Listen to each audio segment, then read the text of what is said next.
에는 이 초대교회에 있었던 문제에 대해서 말씀드렸죠. 이제 성도가 인원이 많아졌습니다. 그러다 보니까 거기에 가난한 사람도 많고, 그래서 교회에서 이 어려운 사람을 돕고 또 남편이 없는 또 과부들을 도와주고 이렇게 했는데, 근데 어느 날 문제가 생겼죠. 왜냐면은 어떤 과부는 도와주고 어떤 과부는 안 도와주고 이러다 보니까 이게 큰일 난 겁니다. 자, 그런데 그 원인, 눈으로 볼 때는 누굴 주고 누구 안 나눠주고 이런 거지만 실질적인 원인은 누구에게 있을까요? 사도들에게 있습니다.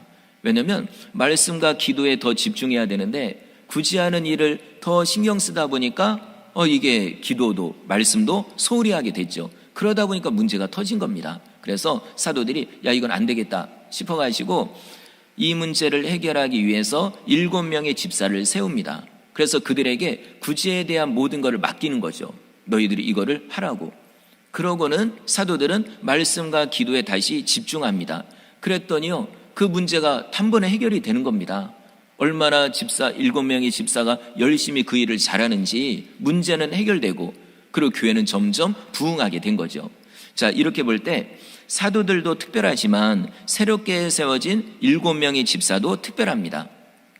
5절에 보면은 7명의 집사 이름이 나오죠. 그런데 이 중에 우리가 눈여겨봐야 될 사람이 스데반 집사와 빌립 집사입니다. 그래서 오늘은 이 스데반 집사님이 어떤 분인지, 그리고 또 어떤 일을 했고, 또 우리가 본받아야 될 점은 어떤 건지 오늘 구체적으로 말씀을 드리겠습니다. 자, 먼저 우리 8절을 읽겠습니다. 시작. 큰 기사와 표적을 민간에 행하니. 아멘. 집사를 선택하는 기준이 3가지가 있다고 했죠. 첫째는 성령 충만한 사람, 그리고 두 번째 지혜롭게 일을 잘하는 사람, 세 번째 사람에게 칭찬 듣는 사람. 제가 볼 때 7명 모두 이 3가지가 확실했던 것 같아요. 그러니까는 7명을 이렇게 집사로 뽑은 거죠. 그런데 그 중에 스데반 집사는 한 가지가 더 특별합니다. 오늘 8절에 보니까 은혜와 권능이 충만하대요. 이건 단순히 영적인 상태만을 말하는 게 아닙니다. 이건요, 눈으로 보여지는 분명한 증상, 현상이 있거든요. 그게 뭐냐면 8절 뒷부분에 나온 것처럼 기사와 표적을 민간에 행했다, 이겁니다. 예를 들어 아픈 사람이 있어요. 그러면 스데반 집사가 기도해 줍니다. 그럼 병이 고침받는 거고, 그래도 귀신 들린 사람이 있습니다. 그럼 스데반 집사가 가서 예수의 이름으로 귀신을 물리치면 귀신이 떠나갑니다. 아마 이거 말고도요, 여러 가지 능력들을 행했을 거예요. 자, 이거는 정말 놀라운 거죠. 왜냐하면 이런 일은 예전에 예수님이 행하셨던 일이거든요. 그리고 지금 사도들이 했던 일이거든요. 이거를 어떻게 보면 일반 성도인 집사로서 이 일을 똑같이 하니까 여러분 이거 대단한 거죠. 자, 여러분 지금도 마찬가지입니다. 이런 기적과 능력은 목회자만 할 수 있는 게 아니라 우리 모든 성도님들도 할 수가 있습니다. 어른들뿐만 아니라 아이들도 할 수 있고요. 교회 나온 지 오래된 성도님들뿐만 아니라 교회 나온 지 얼마 안 된 새가족분도 할 수 있습니다. 중요한 건 우리의 믿음이거든요. 여러분, 목사라고 해서 능력 행하고 교회 온 지 얼마 안 된 성도라고 해서 이런 걸 못하고, 이게 아닙니다. 여러분, 중요한 거는 원래 인간 자체에게는 능력이 없습니다. 저도 목사라고 해서 제가 대단하고 이거 아니거든요. 우리가 예수님을 어느 정도로 믿느냐, 하나님을 어떻게 믿느냐에 따라서 이런 능력이 나타날 수도 있고 안 나타날 수도 있는 거죠. 여러분, 우리가 믿으면 됩니다. 정말 예수님을 믿고 그 말씀대로 순종하면 기적은 나타납니다. 이번에 대만 선교를 가서 여러 가지 일을 했거든요. 그 중에 셋째 날에는 우리 어르신들이 계신 노인 주간 보호센터, 여기를 방문했습니다. 그래서 제가 먼저 거기서 설교를 했는데 대만에 가기 전에 이제 고민을 했죠. 과연 이 어르신들에게 어떤 말씀을 전할까 쭉 생각하다가 제가 딱 결정한 게 바로 천국과 지옥에 대한 설교거든요. 여러분, 어떻게 보면은 우리 어르신들 고생 많이 하셨습니다, 이제 편안하게 노후를 보내십시오 라는 위로의 말을 해야 될 텐데, 근데 제가 생각할 때는 그게 아닌 것 같아요. 왜냐하면 그 대만의 이 기독교 인구가 아주 적거든요. 2%. 그런데다가 시골, 그러니까 이제 더 적어요. 그러니까 대부분 그 어르신들은 예수님을 안 믿는 분들입니다. 근데 저희가 가서 이렇게 설교를 하고 돌아와야 되는데 이게 마지막 기회일 수 있거든요. 언제 또 그분들을 뵐지 모릅니다. 혹시 저희가 내년에 또 간다 할지라도 그 사이에 돌아가시는 분도 분명히 있을 거거든요. 다 몸이 불편한 분들이에요. 대부분 휠체어 이런 의자에 앉아 계신 분들이거든요. 그래서 이건 마지막 기회다 라고 생각하고 거기서 열심히 예수님 믿어야 됩니다, 천국과 지옥에 대해서 또한 설교하고 이렇게 설교를 했습니다. 그러고 나서 했던 일이 뭐냐면 그 어르신들을 한 분 한 분 붙잡고 기도하는 거예요. 근데 시간은 제한돼 있고 그렇다고 제가 모든 분들을 기도도 할 수도 없고, 그래서 미리 저희 팀이요 얘기를 했습니다. 우리가 이제 기도할 시간이 있을 텐데 그때 각자 한 명씩 붙잡고 기도하자고. 그래서 실제로 그렇게 한 거예요. 열심히 기도 시간이 돼서 저도 한 분을 위해 기도하고, 또 우리 성도님들 누구 권사님은 또 누구 어르신, 또 누구 집사님은 누구 어르신, 이래서요 다 붙잡고 기도했거든요. 물론 우리가 기도할 때 그분들은 못 알아듣죠. 그럼 제가 설교할 때도요, 제가 한마디 하면 여기서 통역을 선교사님이 해주시고, 근데 또 통역을 또 한 명이 또 하는 거예요. 왜냐면 어르신들은 일반적인 중국어를 못 알아듣는데요. 그러니까 통역을 하고 했거든요. 그러니까 우리 성도님들이 붙잡고 기도할 때는요 잘 못 알아듣죠. 근데 여러분, 영적인 건 놀랍습니다. 우리가 그분들이 못 알아들어도 제가 먼저 일단 설교를 했죠, 복음에 대해서. 그리고 예수님의 이름으로 기도하면 분명히 하나님의 선택한 사람은 분명히 예수님을 믿을 거라는 거죠. 마음이 열려지고 이게 무슨 느낌일까? 이거 정말 예수님을 믿어야 되는 거 아닌가? 여러분, 감동이 밀려옵니다. 그래서 이거는 목회자만 할 수 있는 게 아니라 우리 모두가 할 수 있거든요. 예수님을 믿는 자라면 아픈 사람 위해서 기도할 수 있고, 그 다음에 또 귀신 들린 사람 향해서 명령으로 기도할 수 있고, 그리고 또 예수님을 믿을 수 있도록 우리가 그들을 위해 기도할 수 있습니다. 그러면 역사는 하나님이 하시는 겁니다. 우리는 정말 말씀을 믿고 순종하면 됩니다. 자, 우리 성도 여러분, 이런 일들이 가끔 생깁니다. 혹시라도 누가 안 믿는 분이 있는데 몸이 아프대요.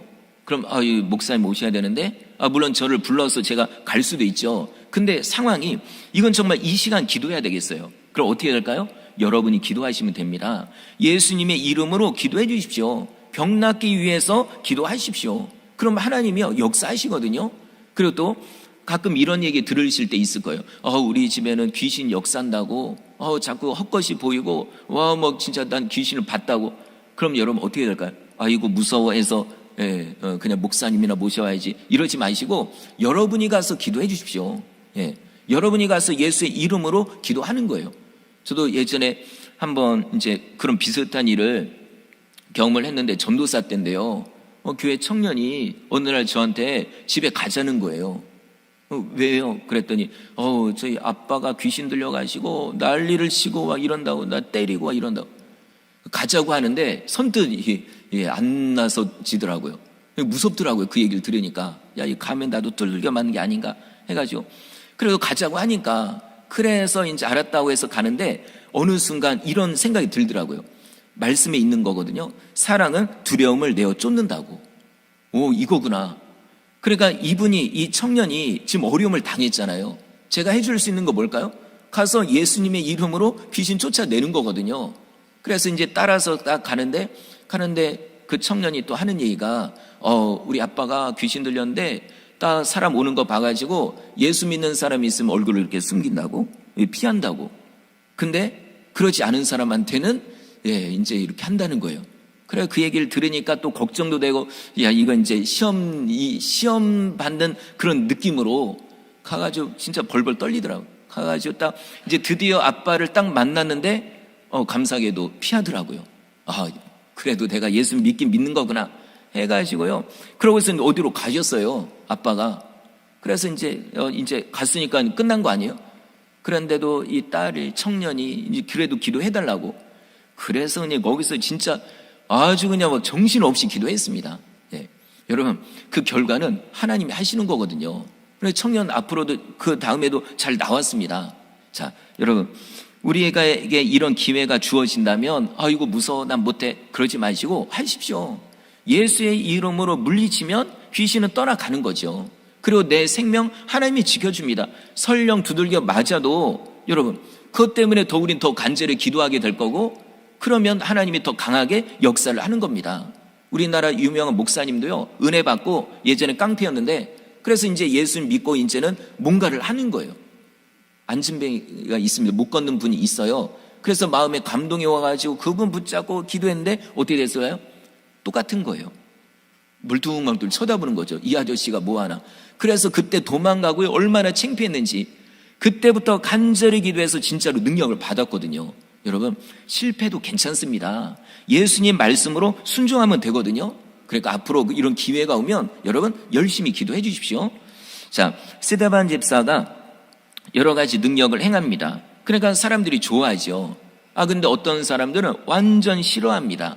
자, 그들이 누군지 우리 오늘 9절을 읽어볼까요? 시작.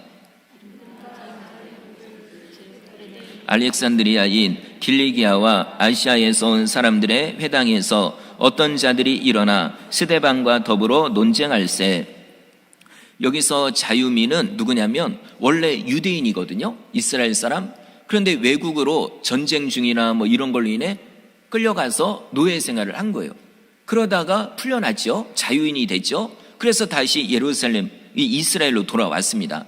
그래서 여기서 회당을 중심으로 모여가지고 하나의 공동체를 형성하는데, 이들의 특징은 뭐냐면 성전과 율법을요 아주 중요하게 생각합니다. 물론 다른 유대인들도 당연히 중요하게 생각해요. 근데 이들은 더 그래요. 왜 그럴까요? 외국에 끌려갔다가 왔거든요.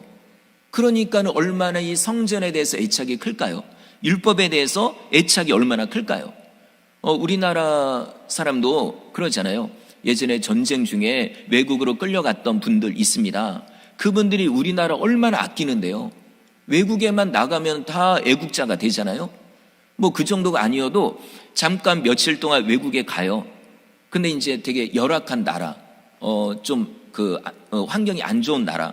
그런데 갔다가 우리나라 오면 다 애국자가 됩니다. 왜냐면 너무 좋거든요. 진짜 우리나라 진짜 잘 사는 나라거든요. 자, 이런 것처럼 이 자유민들도 외국에서 고생하다가 왔기 때문에 성전 얼마나 귀한지, 그 다음에 말씀, 율법 얼마나 귀한지, 자, 이런 마음이거든요.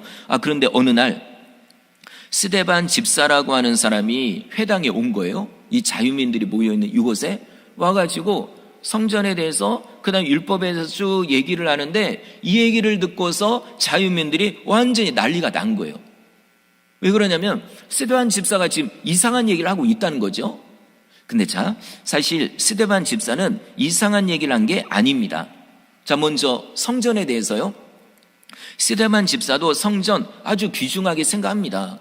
너무나도 귀한 거죠. 하나님의 은혜 가운데 세운 건물이니까. 그런데 스데반 집사가 말한 건 뭐냐면, 눈에 보이는 성전도 귀중하지만 이것보다 더 귀중한 건 뭘까요? 눈에 보이지 않는 성전, 이거거든요.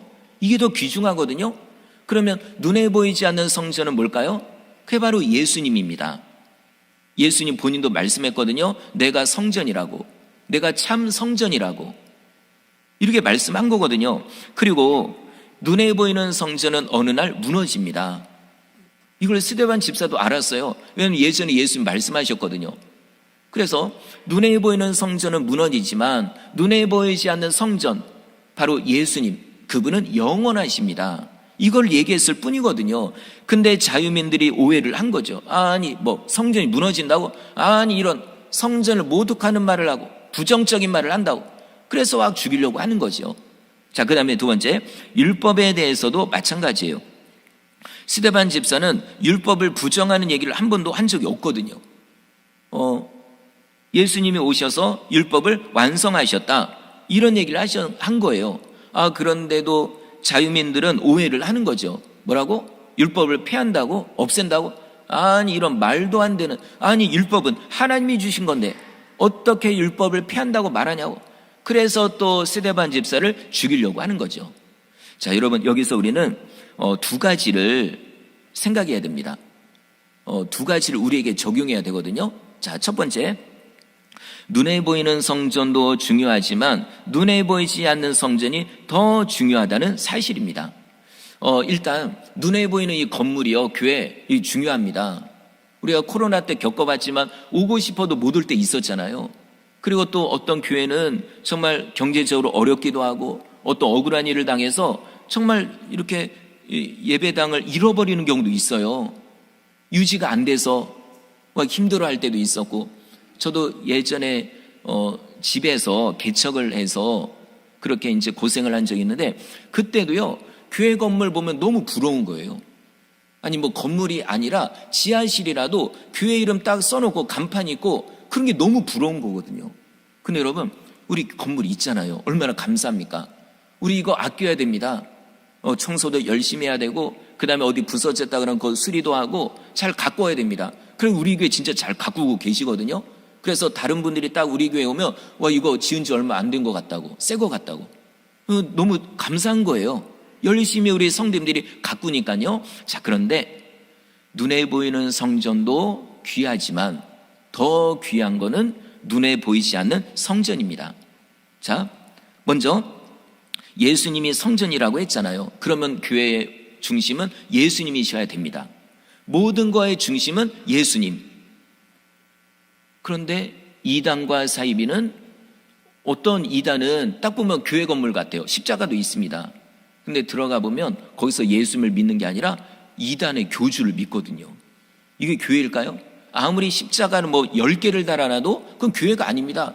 교회의 중심은 예수님이어야 되거든요. 예수님이 진짜 성전이시거든요. 그런데 예수님을 안 믿고 이단의 교주를 믿으면 이거 가짜입니다. 이단의 교주들이 그러죠. 내가 하나님이라고, 뭐 내가 성령님이라고, 내가 재림 예수라고. 여러분, 예수님 언제 재림하셨나요? 저한테 얘기도 안 하시고? 여러분, 그렇지 않습니다. 예. 여러분한테 얘기하고 이미 내려오셨나요? 아니거든요. 성경 보십시오. 예수님이 다시 재림하실 때는 하늘에서 구름을 타고 내려오십니다. 어디 산부인과에서 태어나는 게 아니거든요. 우리 모든 인류가 다 볼 수 있을 정도로 하늘에서 임하십니다. 근데 그런 적 없잖아요, 아직이요. 그러니까 혹시 누가 내가 재림 예수다 아무리 얘기해도 믿지 마십시오. 얼굴이 비슷하게 생겼어도 믿지 마십시오. 예수님 아직 안 오셨습니다. 자, 그러니까 교회의 중심은 예수님이어야 되는데 이단의 그런 모임은 그건 교회가 아닙니다. 자, 그리고 또 중요한 게요, 교회를 가리켜 우리를 가리켜 교회라고 합니다. 우리 믿는 성도들을 가리켜요. 그러면 이거죠. 사람 몸으로 비유하자면 머리는 예수님, 머리가 가장 중요하죠. 교회의 머리 대신 예수님, 예수님의 명령에 따라 우리 모두가 움직이는 거죠. 그리고 우리는 모두는 뭘까요? 각 지체예요. 어떤 사람은 손과 같은 성도가 있고, 어떤 성도는 눈과 같은 성도가 있고, 어떤 성도는 입과 같이, 이렇게 이제 다 모양은 다르지만 우리 모두가 합쳐서 이게 교회입니다. 그런데 만약에 교회 건물은 큰데 성도는 뭐 몇백 명, 몇천 명, 몇만 명이 되는데 만약 성도 간에 싸우고 다투면 어떻게 될까요? 이거는 교회가 아니죠. 예를 들어 이런 거예요. 이 손이 불만이 있는 거예요. 네 눈 똑바로 뜨고 다니지. 네가 그냥 이렇게 눈도 감고 다니고 이래가지고 부딪히고 내 손 다치고, 그리고 내 손이 다른데 이렇게 막 주물러져야 되고, 너무 힘들다고, 너 눈 때문에 내가 고생한다고 해서 만약에 주먹이 눈을 계속 때리면 이게 말이 되나요? 이게 말이 안 되는 거죠. 그리고 또 발이요, 서로 마음이 안 맞는 거예요. 야, 가려면 한 발, 왼발, 오른발 가야지. 왼발 2번 가고, 그럼 난 뭐냐? 이제 질질 끌려가냐? 막 이런 식으로. 그래서 발길에 서로 싸우고, 그래서 나 이제 안 움직인다고. 그래 버리면 이것도 문제가 있죠. 여러분, 이게 좀 우스운 얘기지만 교회 안에서 실제로 이런 일들이 일어나잖아요. 이 성도와 저 성도가 싸웁니다. 물론 자기 말이 다 맞다고 하죠. 근데 여러분, 이거는요, 서로 성도 간에 싸우는 건 건강한 교회가 아닙니다. 주먹으로 얼굴 때리는 거하고 똑같아요. 주먹이 발 때리는 거하고 똑같습니다. 나 이제 안 해 하면서 눈 감고 있는 거하고 똑같아요. 나 이제 일 안 해 하고 입 다물고 있으면 밥은 뭘로 먹어요? 자, 여러분, 이런 건 온전한 교회가 아닙니다. 실제로 어떤 교회, 제가 오래전에 어떤 교회를 갔는데 엄청 크고 서울에서 유명한 교회입니다. 근데 갔더니 들어갈 때 보니까 이래 사람에게 오는 분들에게 스티커 같은 걸 나눠주더라고요. 이게 뭐냐면, 자, 2층으로 갈 성도, 나는 1층으로 갈 성도, 그냥 이게 그냥 뭐 층 나누는 게 아니라 담임 목사파, 그다음에 원로 목사파 이렇게 나눠진 거예요. 여러분 얼마나 정말 안타까운 일이죠. 만약에 교회가 이파 저파로 갈라지고 싸우고 다투면 이게 뭐가 교회입니까? 아무리 건물이 멋져도, 아무리 성도가 몇 천명 몇만 명이 돼도 성도 간에 싸우면 이거는 온전한 교회가 아닙니다. 그래서 제가 말씀드리는 건 이거예요. 우리가 서로 하나 되자 이겁니다. 한 마음이 되어지고, 아무리 교회 건물이 멋져도 소용없습니다. 만약 싸우고 다투면. 이러지 않도록 우리가 눈에 보이지 않는 교회로서 성도 간에 하나 되는 게 더 중요하다 이 얘기입니다. 자, 그 다음 두 번째, 율법의 완성은 사랑입니다. 이 자유민들이 율법이 중요하다 얘기하잖아요. 근데 그 안에 중심에 있어야 될 게 없거든요. 그게 뭘까요? 사랑입니다. 율법의 조항, 여러 이런 항목들 너무나도 많아요. 엄청나게 많습니다. 그런데 이런 모든 항목, 모든 조항을 합쳤을 때 가장 중요한 건 뭘까요? 바로 사랑입니다. 사랑 빼놓으면 율법은 시체예요. 이건 정말 율법에 사랑이 없다. 그리고 내가 율법을 잘 알아요. 말씀을 잘 압니다. 신학교까지 가고 열심히 성경 그냥 다 외웠어요. 암송을 해요. 그래도 내 안에 사랑이 없으면 이건 아무 소용 없습니다. 가장 중요한 게 사랑이거든요. 이제 실제로 성도 간에 이런 거예요. 어떤 성도는 이게 맞다고 주장해요. 저 성도는 저게 맞다고 주장해요. 그래서 이거 가지고 서로 싸워요. 그러면 이거는 율법을 아는 거 소용없어요. 알아봤자 무슨 소용입니까? 서로 싸우는데. 진짜 율법을 아는 사람은 어떻게 해야 할까요? 내가 양보하는 거죠. 내 의견을 취소하는 거죠. 그래서 상대방을 인정해 주는 거예요. 여러분, 이게 진짜 율법을 아는 사람입니다. 율법의 핵심은 사랑이니까. 자, 이거는요, 아까 말씀드린 눈에 보이는 성전보다 눈에 보이지 않는 성전이 중요하다는 이 의미하고 똑같습니다. 예. 만약에 서로 다투고 싸우고 하나가 안 되고 그러면은 교회는 아무 의미가 없습니다. 자, 이렇게 볼 때 우리 교회는 정말 서로 사랑하시기를 바랍니다. 한 마음이 되시기를 바랍니다. 이걸요, 사명으로 알아야 돼요. 예. 절대로 싸우거나 다투거나 언성이 높여지거나 이러면 안 됩니다. 그거는 몸끼리 서로 싸우는 거하고 똑같아요. 그럼 교회가 아무 의미 없습니다. 율법 알아봤자 소용없어요. 중요한 건 사랑입니다. 자, 이제 스데반 집사가 회당에서 이렇게 설교를 하는데 자유민들이 난리를 치는 거예요. 왜냐면 본인들이 알고 있는 거랑 스데반 집사가 다른 걸 얘기한다고. 여러분, 다른 거 얘기하는 것도 아니거든요. 본인들이 착각을 하는 거죠. 자, 그리고 지금 스데반 집사는 성령에 충만해서 설교를 하는 겁니다. 완전 성령 충만, 은혜 충만, 능력이 나타나고 이런 가운데 설교를 하거든요. 그런데 자유민들은 성령 충만 전혀 상관없거든요. 그들은 예수님도 아예 안 믿거든요. 그러니까는 스데반 집사의 말이 이해가 안 되는 거예요. 한마디로 이거는 이 주파수가 다른 겁니다. 저도 운전을 하다가 라디오, 특히 극동방송을 자주 틀거든요. 근데 이게 어느 지역에서는 잘 들려요. 어느 지역에서는 찌직거리고 다른 방송이 들려요. 제가 만진 것도 아닌데. 왜 그럴까요? 주파수가 안 맞으니까. 자, 지금 자유민들도 스데반 집사가 아무리 얘기해도 이해를 못합니다. 왜 그럴까요? 주파수가 다르거든요. 믿는 게 다르거든요. 근본이 다르거든요. 자, 이런 가운데, 그리고 또 중요한 거, 그들이 아무리 스데반 집사를 따지고 공격을 하고 해도요, 스데반 집사를 이길 수가 없습니다.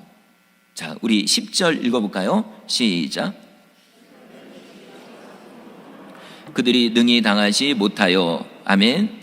자유민들은 자기들이 알고 있는 율법과 이 모든 걸 총동원해서 스데반 집사를 공격합니다. 근데 스데반 집사 한 명을 이기지를 못해요. 왜 그럴까요? 지금 스데반 집사는 성령 충만하거든요. 하나님의 영으로 충만하거든요. 그러니 그 하나님이 주는 지혜를 누가 이깁니까? 아무도 못 이기죠. 이 지구상에 80억 명이 있어도, 아니 컴퓨터까지 동원하고 요즘 AI 다 동원해도요, 하나님의 지혜를 이길 수는 없습니다. 그러니까 지금 이 사람들이요, 어떻게 스데반 집사를 이깁니까? 못 이기죠. 자, 그러면 이 정도면 자유민들이 깨달아야죠. 그죠? 이 스데반 집사 이거 보통 아닌데? 이 인간의 지혜가 아닌 것 같다. 아니 아무리 우리가 얘기해도 이걸 이길 수 없네? 야, 그러면 스데반 집사는 진짜 하나님의 영으로 충만한가 보다, 하나님의 사람인가 보다, 뭔가 다른 것 같다 라고 해야 되는데 전혀 그런 생각을 안 합니다. 오히려 하지 말아야 될 일을 하는 거예요. 그게 뭐냐면 돈을 주고 사람들을 사서 거짓말로 스데반을 공격하게 하는 거죠. 여러분 이거 자 11절에 나옵니다. 사람들을 매수하여 말하게 하되, 다른 번역에 보니까 돈을 주고 사람을 샀대요. 와, 이거는 보십시오. 자유민들은 율법을 중요하게 여긴다고 했잖아요. 그죠? 율법을. 근데 율법에 뭐라고 나와 있죠? 거짓 증인을 세우지 말라고, 거짓 증인이 되지 말라고 분명하게 나와 있습니다. 하나님이 분명하게 명령하셨거든요. 근데 이들은 율법을 알면서도 돈을 주고 사람을 사서 거짓말을 하게 하는 거죠. 여러분 이게 말이 됩니까? 아무리 지혜로워도, 아니 아무리 율법을 알아도 무슨 소용인가요? 진짜 이들이 하나님을 알고 예수를 믿고 성령 충만하다면 이럴 수 있을까요? 여러분 지금도 어떤 분들은 거짓말을 밥 먹듯이 합니다. 거짓말을, 그리고 거짓 행위를, 내가 돈을 더 벌기 위해서, 내가 어떤 사회적으로 뭔가를 내가 누리기 위해서, 아니면 내가 손해를 안 당하려고. 여러분 이 거짓말하는 거 이거 안 됩니다. 예수 믿는 사람은 절대로 그러면 안 돼요. 장사할 때도 그렇고 뭔가 거래할 때도 그렇고 어느 때는 진짜 조금 좀 기분이 좀 안 좋을 때가 있어요. 왜냐면 이제 어디 보니까 예수 믿는 사람이래요. 어느 교회 다닌대요. 근데 딱 보니까 거짓말이거든요. 속임수거든요. 딱 이렇게 뭔가 정확하게 딱딱딱딱 돼야 되는데 속임수가 있거든요. 여러분 이건 말도 안 되는 거죠. 차라리 예수를 모르는 사람이 그러면 그냥 그렇다 쳐요. 근데 왜 예수를 믿는 사람이 거짓말을 합니까? 이거는 말도 안 되는 거죠. 오늘 이 자유민들하고 똑같은 거예요. 그래서 사실 종교 지도자들도 그랬거든요. 그 당시 예수를 재판할 때 보십시오. 자, 정상적으로 말을 해야죠. 재판을 하더라도, 고발을 하더라도 율법에 의해서. 근데 그게 아닙니다. 왜냐하면 율법대로 하면 예수 걸릴 게 하나도 없거든요. 그래서 한 게 뭐냐면 돈을 주고 거짓 증인을 세운 거죠. 말도 안 되는 일을 종교 지도자들이 행했고, 그리고 율법을 알고 있다는 지금 자유민들이 그러고 있는 거죠. 여러분 이게 우리 믿음이란 게 이게 추상적인 게 절대로 아닙니다. 내가 진짜 예수를 믿으면 삶으로 드러나야죠. 그 중에 하나가 뭡니까? 거짓말을 하면 안 되는 거죠. 신실하고 진실해야죠. 거래를 하거나 뭐 이런 걸 할 때 심지어 안 믿는 사람은 야 당신은 진짜 믿을 만하다고, 역시 교회 다니는 사람은 다르다고, 그래 당신하고 계속 거래하고 싶다고. 여러분 이런 얘기 들어야 됩니다. 근데 이게 아니라 오히려 아이고 저 교회 다닌 저 맨날 거짓말하고 맨날 속임수 쓰고, 이거 저 사람은 거래 못해. 여러분 이런 얘기 들으면요 이거 큰일 나는 겁니다. 단순히 거짓말 몇 번 한 이 정도가 아니라 이거는 하나님의 영광을 가리는 거거든요. 이게 하나님의 뜻인가요? 오늘 자유민들도 왜 거짓말을 합니까? 왜 돈을 주고 뇌물을 주고서 왜 사람들로 하여금 거짓말을 하게 하나요? 이거는 말도 안 되는 겁니다. 절대로 우리 거짓말하면 안 됩니다. 자, 이들이 그러면 거짓 증인들이 어떤 거짓말을 했을까요? 11절 중간에 보니까 이 사람이 모세와 하나님을 모독하는 말을 하는 것을 우리가 들었다고. 뭐 언제 들었나요? 듣지도 않았으면서 돈을 받으니까 신나가지고 그래서 와 거짓말을 와 쏟아내는 거예요. 이 스데반이란 작자가 하나님을 모독하고 모세를 모독했다고. 왜 모세를 모독했다고 하냐면은 율법이 모세를 통해 주어졌거든요. 그러니까 율법을 무시하고 모독하는 말을 했다고 해서 모세 걸고 넘어지고 하나님 걸고 넘어지고 막 이런 거예요. 정말 말도 안 되는 이런 일을. 자, 그리고 스데반 집사가 성령 충만했다고 했잖아요. 진짜 성령 충만한 사람은 하나님을 모독할 수가 없습니다. 자, 왜냐하면 성령은 하나님의 영이거든요.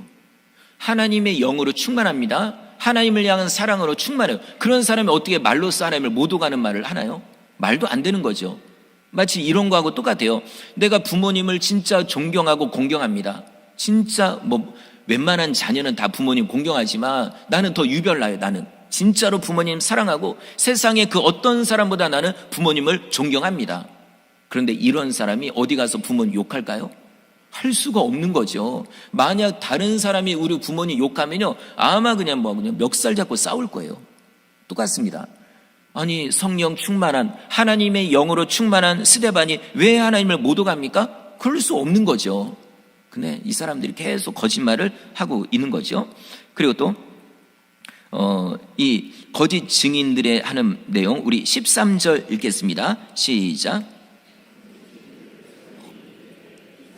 이 거룩한 곳과 율법을 거슬러 말하기를 마지 아니하는도다. 예.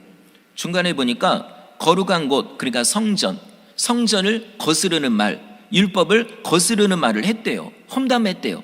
언제 그렇게 했습니까? 그런 적 없거든요. 근데 이게, 자, 여러분, 이게 다시 한번 말씀드리는데, 나도 거짓말을 하면 안 되는데, 혹시 여러분 교제하는 사람 중에 거짓말을 잘하는 사람 있으면 여러분 멀리 하십시오. 진짜 이거는 안 됩니다. 언제 또 거짓말할지 몰라요. 그것 때문에 나도 언제 피해를 입을지 모릅니다. 이게 사람은요, 나 저 사람한테 완전 당했어, 난 저럴 줄 몰랐는데, 여러분 이거 아닙니다. 사실 잘 엄밀히 생각해 보면 이미 그 사람에게서 그런 낌새가 있었을 거거든요. 분명히 그런 게 있었을 거예요. 내가 그거를 그냥 그 사람 믿으니까 다 그냥 넘어갔을 뿐이지, 잘 한번 되돌아 보십시오. 그 사람에게 분명히 그런 게 있습니다. 사람의, 이거 뒤에 나오는 내용인데, 사람의 마음에 있는 건 언젠가 드러납니다. 말로 드러나고 행동으로 드러나고 얼굴로 드러납니다. 그러니까 우리가 잘 봐야 돼요. 이 사람 거짓말하는 사람인지 진실한 사람인지. 교회 안에서도 혹시라도 습관적으로 거짓말하는 사람이 있으면 여러분 멀리 하십시오. 아니면 내가 그 사람 진짜 사랑하잖아요. 그럼 충고를 하십시오. 절대로 거짓말하지 말라고. 자, 이거 되게 중요합니다. 자, 그리고 또 우리 14절 읽어볼까요? 시작. 그의 말에 이 나사렛 예수가 이것을 헐고 또 모세가 우리에게 전하여 준 규례를 고치겠다 함을 우리가 들었노라 하거늘. 예수님이 성전을 헐 거라고 얘기했대요. 아니, 그런 적이 어디 있나요? 물론 성전이 무너질 거라고 얘기는 하셨어요. 그렇다고 해서 예수님이 망치로 내가 성전 부수겠다 이런 얘기 하셨나요? 아닙니다. 오히려 종교 지도자들이 성전을 부시죠. 어떻게 부셔요? 예수님을 죽이는 게 그게 성전을 무너뜨리는 겁니다. 예수님 말씀하셨잖아요. 내가 성전이라고. 그러면 그들이 나를 죽이는 게 곧 성전을 부시는 거하고 똑같아요. 안 그래도 예수님이 돌아가신 다음에 약 30년 후에 진짜 성전이 무너지거든요. 다 누구 책임입니까? 그 종교 지도자들 책임이에요. 예수님을 죽인 죄, 사실 그게 더 큰 죄고, 그 다음에 성전 부서진 것도 무너진 것도 다 그들의 책임인 거거든요. 자, 어쨌든 예수님은 성전이 무너진 건 말씀했지만 내가 부신다고 말씀한 적 없습니다. 근데 지금 이 거짓말쟁이들이 거짓말하고 있고요. 그리고 또 예수가 율법을 뜯어고친다고 했다는데 이것도 거짓말입니다. 물론 예수님이 이렇게 말씀했어요. 기존의 율법을 내가 완성하러 왔다고. 그럼 이들은 오해를 하는 거죠. 그러면 그 뭐냐? 율법을 완전히 폐하여 버리고 쓸데없으니까, 그러니까 예수가 뭘 이렇게 어떻게 한다고? 이것도 말도 안 된다 해서 가는데, 여러분 예수님이요 율법을 폐하려고 온 게 아닙니다. 율법을 완성하려고 온 거죠. 마치 무엇과 하냐면, 건물을 짓는데 첫 번째 사람이 와서 기초를 다 닦은 거예요. 땅을 파고 시멘을 붓고 거기다 이렇게 해서 기초를 딱 완성했어요. 그러고 나서 두 번째 사람이 와서 그 위에다가 벽돌을 쌓고 해서 건물을 지었습니다. 자, 그러면 이걸 보고 두 번째 온 사람이 첫 번째 사람 기초 닦아놓은 걸 폐한 건가요? 부셔버린 건가요? 아니거든요. 그 기초 위에 이 사람이 건물을 완성했을 뿐입니다. 이건 전혀 문제가 안 되는 거죠. 똑같아요. 하나님이 모세를 통해 율법을 주었습니다. 토대를 마련하신 거예요. 거기에다가 예수님이 오셔서 사랑으로서 율법을 완성하셨습니다. 자신의 죽음으로써. 이게 뭐가 율법 폐한 건가요? 아니거든요. 그런데도 이들은 완전히 말도 안 되는 주장을 하는 겁니다. 자, 그러면 이제 스데반 집사가 답변을 할 차례가 된 거예요. 재판을 하다 보면 그냥 그러니까 증인들이 얘기를 하고 그걸로 끝나는 게 아니라 피고인이 이제 답변을 할 차례가 오거든요. 딱 그때가 됐어요. 자, 이때 재판자리에 있는 모든 사람들의 시선이 스데반 집사를 향합니다. 과연 어떻게 반응할까? 여러분, 웬만한 사람 같으면 어떻게 반응할까요? 억울한데요? 답답한데요? 내가 하지도 않은 일을 지금 얘기하고 있잖아요. 수많은 사람이 딱 보니까 뇌물을 받고 이런 거예요. 그러면 어떨까요? 만약 저라면요, 열받아가지고 완전 그냥 소리 지르고 그냥 했을 거예요. 실제로 가끔 텔레비 보면은 재판받다가 진짜 억울한 사람이, 예를 들어 죄수가, 그 나쁜 사람이 내 자녀를 괴롭혔어요. 그럼 어떻게 합니까? 가가지고 쫓아가서 그 재판자리에서 두들겨 패고, 이런, 어떤 사람 그 자리에 총으로 죽이더라고요. 뭐 이런 일들, 여러분 얼마나 억울합니까? 자, 스데반 집사의 얼굴은 어땠을까요? 우리 15절 읽겠습니다. 시작. 스데반을 주목하여 보니 그 얼굴이 천사의 얼굴과 같더라. 아멘. 진짜로 놀란 겁니다. 사람들이 깜짝 놀라는 거예요. 왜냐면 보통 사람 같은 경우는 와 그냥 화가 나서 와 그냥 소리를 지르고 얼굴이 울그락불그락 이래야 되는데, 아니면은 야 진짜 나 이거 죽을 것 같은데, 그러면 그냥 싹싹 빌면서 살려달라고 이럴 거거든요. 근데 스데반 집사는 그게 아닙니다. 오히려 어떤 얼굴이라고요? 천사의 얼굴이라는 거죠. 깜짝 놀랄 일입니다. 자, 그러면 천사의 얼굴은 어떤 얼굴일까요? 한번 상상을 해보면, 자, 얼굴에 평안이 넘치는 얼굴, 겁에 질린 얼굴, 이게 아니라 평안이 넘치는 얼굴, 그리고 잔잔한 미소가 있는 얼굴. 살 화나면요, 그냥 막 입술도 실룩실룩 거리고, 와, 그냥 눈에서 막 레이저 나오고, 여러분 그렇잖아요. 우리 다 알잖아요. 서로. 그 기분이 좋을 때의 얼굴하고, 그 다음에 기분이 나쁠 때 얼굴 딱 티가 나잖아요. 근데 스데반 집사는 완전히 마치 진짜 잠을 밤 잘 자고 일어났을 때 그런 얼굴처럼 평안한 얼굴이에요. 사실 나중에 스데반 집사님 돌아가실 때도 얼굴이 잠자는 것 같았대요. 정말 신기하지 않나요? 그리고 또 어떤 얼굴일까요? 행복이 가득한 얼굴, 그리고 또 어린이처럼 해맑은 얼굴, 다 그런 얼굴일 것 같아요. 참 이게 예수님을 안 믿는 사람도 이런 얼굴 할 수 있습니다. 그런데 환경이 좋을 때는, 기분이 좋을 때는 당연히 그러죠. 그런데 지금 어떤 상황이죠? 억울하고 답답하고 진짜 사람들이 막 난리를 치고서 소리를 지르고 이런 상황이에요. 그리고 죽기 직전의 상황입니다. 이런 데서도 진짜 천사 얼굴을 할 수 있을까요? 이거는 오직 예수님을 믿는 사람만이 할 수 있습니다. 그리고 성령 충만한 사람만이 할 수 있는 얼굴입니다. 완전히 그런 얼굴. 자, 그런데 반대로 자유민들의 얼굴은 어떨까요? 그들도 천사 얼굴일까요? 웃으면서 스데반 집사 너 잘못했지 이럴까요? 아닙니다.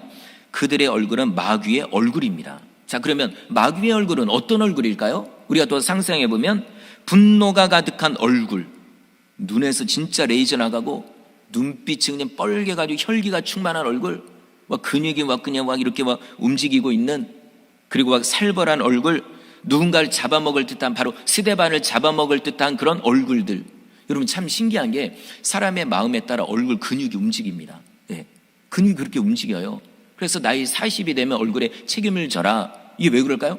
그동안 지금까지 살아온 그게요, 얼굴로 드러난다는 얘기거든요. 자, 지금 자유민들의 얼굴은 마귀의 얼굴입니다. 완전히 혈기와 살기가 가득한 그런 얼굴이죠. 안 그래도 7장에 보면은 스데반 집사가 설교하고 나서 이 자유민들하고 거기에 모여있는 사람들이요, 얼마나 화가 나는지 7장에 보니까 이를 갈았대요. 드득드득 이를 가는 거예요. 이거 우리가 잠잘 때 이를 갈 때도 있잖아요. 그게 아니라 너무 화가 나가지고요, 그냥 안절부절 못하는 그런 상태. 이를 드륵드륵 깔고 그 다음에 귀를 막고 괴성을 질렀대요. 그래 더 듣기 싫다는 거죠. 여러분, 성령 충만해서 설교하면, 자, 나도 성령 충만하고 나도 은혜 가운데 있으면 그 말이 들려집니다. 받아들여집니다. 내가 죄를 지었으면 회개가 터져나와요. 근데 저 사람은 성령 충만해서 설교하는데 나는 충만하지 않으니까, 그러니까 받아들일 수가 없는 거죠. 그래서 완전 거의 미친 사람처럼 괴성을 지르고 귀를 막고 그 자리에서 스데반 집사를 질질 끌고 나갑니다. 밖으로. 왜요? 죽이려고. 그리고 돌을 던져 죽이는 거죠. 여러분, 이때의 자유민들의 얼굴은 바로 마귀의 얼굴입니다. 사람의 얼굴이라 볼 수 없어요. 완전히. 자, 근데 여러분, 놀라운 건 그들 무리 중에 누가 있나요? 바울이 있습니다. 예수님을 믿기 전에 바울, 사울이라고 하죠. 이땐 예수님을 안 믿었거든요. 완전히 자유민들하고 똑같아요. 얼굴에 완전히 도끼가 있고 그 눈에서 완전히 살기가. 그래서 사도행전 9장에 보면 바울이 다메섹으로 기독교인들을 잡으러 갈 때 뭐라고 표현되어 있냐면 위협과 살기가 등등했다. 눈빛에서요, 얼굴에서 완전 누가 보면 진짜 완전히 식겁하는 거죠. 진짜 그 하는 얘기로 완전히 진짜 그냥 털이 다 쓰는 거예요. 다 알거든요. 사울이라는 사람이 얼마나 악독한 사람인지 알거든요. 어떻게 보면 자유민들보다 더 악한 사람이 사울입니다. 그런데 여러분, 감사하게도 이런 사울이 다메섹으로 가다가 예수님을 만납니다. 얼마나 충격을 받았을까요? 예수 부활했다는 건 다 가짜로 알고 있었거든요. 그렇게 배웠거든요. 근데 그 예수가 진짜로 부활해서 나를 딱 만나주시니까 얼마나 충격을 받았는지. 그러고 나서 바울의 얼굴이 바뀝니다. 완전히 사람 죽이려고 하던 살기가 등등한 그 얼굴, 마귀의 얼굴이 나중엔 천사의 얼굴로 바뀌는 거죠. 바로 오늘 스데반 집사 얼굴처럼 바뀌게 되는 겁니다. 자, 오늘 여기까지 내용인데요. 한번 우리 자신도 돌아봐야 될 줄 믿습니다. 자, 내 얼굴은 천사의 얼굴일까 아니면 마귀의 얼굴일까? 자, 양옆에 계신 분과 그러지 마시고요. 예. 자, 내 얼굴은 어떤 얼굴일까? 혹시 잘 모르시겠으면 오늘 집에 가셔서 거울을 보시고 한번 자 이렇게 일일이 한번 보십시오. 내 얼굴은 어떤 얼굴일까? 물론 여기서 이렇게 뵈면은 다 천사 얼굴입니다.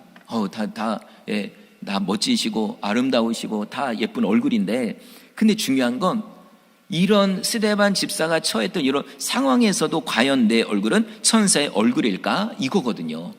한번 과거를 돌아보십시오. 예전에 집에서 아내하고 남편하고 치고받고 막 싸울 때 그때 내 얼굴, 여러분 상상하면 어떤 얼굴일까요? 그때 천사의 얼굴이었을까요? 웃으면서 싸운 적 있나요? 아니죠. 완전히 그냥 입이 침이 튀고 와 그냥 눈에서 그냥 불꽃이 튀고 아니면 어느 때 뭐 주먹이 튀고. 여러분, 그러면 안 됩니다. 그래서 다음에 부부싸움이 날 것 같다라고 싶으면 거울을 딱 두십시오. 중간에.